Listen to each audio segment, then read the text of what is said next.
The first step to submit our app is to create a record on Apple's servers. Apple has designated a special website for this purpose. It's available at appstoreconnect.apple.com, which is this website I'm showing you. This site is integrated with Apple's developing system, and therefore it already contains information about our developer account. To log in, we have to use the same Apple ID and password that we use to access our account at developer.apple.com. These are all the options available on the site. From this panel, we can insert our financial information required to put our apps on the market. It covers agreements, tax, and banking. We just go back to the main screen here. We can publish our apps with the My Apps tab, and we can see how the business is going with sales and trends. The first step is to create a record of the app that we want to publish from the My Apps option. When we click on this icon, a new window shows the list of our apps and a plus button at the top to add new ones. You can add a new app or a new app bundle. And there's more options here when you click on the ellipsis. So click the plus sign, choose New App. This is an iOS app.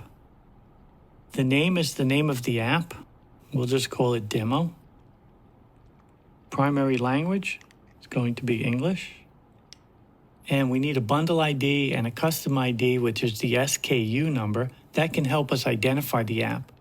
And the name and language are values we already have, but the SKU is a custom string, and the bundle ID is a value generated by Xcode. Xcode creates a bundle ID and submits it to Apple servers when we enable services from the Capabilities panel.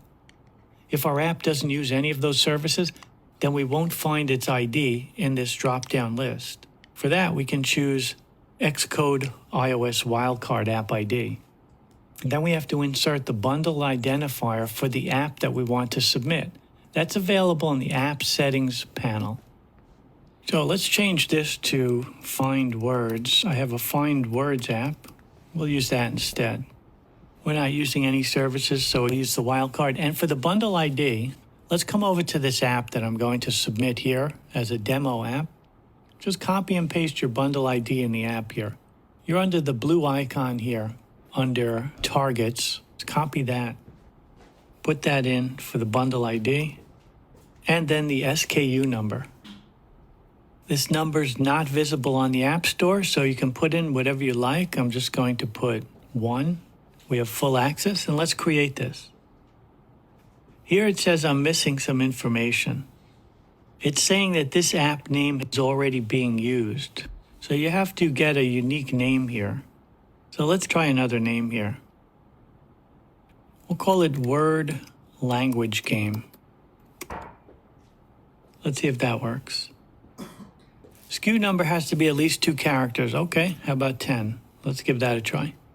Okay, we're taken to another page now. Now you have to complete the rest of the required information. This includes the app's description, screenshots, and personal information. So you can add a subtitle. Privacy policy URL. It's a good idea to have. If you have your own website, usually websites have a privacy policy that goes along with the website. Just grab the URL for that. If not, there are ones you could generate for that. And this information automatically gets populated, the general information. The language we set in the other page, but we have to pick a category here. So this is a game, so I'm just going to put it under the games category, and you can choose a subcategory. I don't have a subcategory for this that I can think of, so I'm just going to leave that.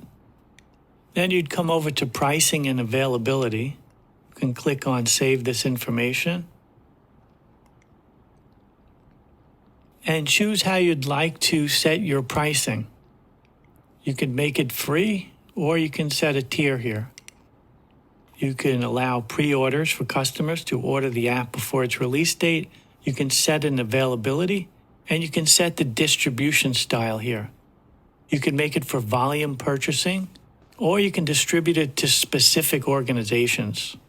For example, if you're building an app for a business or a company or what have you, then you might want to make that for private distribution just for within that company. And you'd save your information and you'd come down to prepare for submission. Here's where you have to add your screenshots. You can take a screenshot from the device itself, or you can take it from Xcode under different devices. Gather up the screenshots that you want to be seen on the App Store, and you drop them in here for the appropriate size display. This is the 5.5. This is an iPad. If you're targeting iPad as well, you'd put a screenshot in there. Add some promotional text. You can add keywords to help make your app easier to find on the App Store. There's a 100 count character limit here, so put as many keywords as you want up to 100 count. Separate each one by a comma. And a support URL. This is required in case the user wants to contact you with some problem with the app or some information. And then there's a marketing URL. This one is optional. Promotional text goes here. This will let visitors know about any features in the app.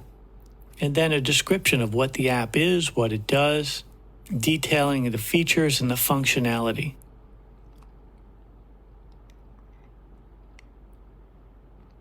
If you're using iMessage, you'll add screenshots for that. If you're using an Apple Watch, you'll want to add screenshots for that. And this build section will become populated after we archive the project in Xcode. And that'll get uploaded here, and you'll see your project listed in here, the build number. This is the App Store icon. This is a specific size. Click on the Learn More to know about this one. It's 512 by 512 for the pixels. Version number is automatically set by 1, but you can change that if you want. And you have Game Center options and app review information. Sign in required. This is for the review team. So maybe they have to sign into your app. You have a password username set up. Then you'd give them that username and password so they can test your app out for the Apple testers. Any special notes that you want to put in here, any special files, and then choose how you want to release this, automatically release or manually release, or you can set a date when to release the app. So once you fill out all that information, then we have to go back to Xcode.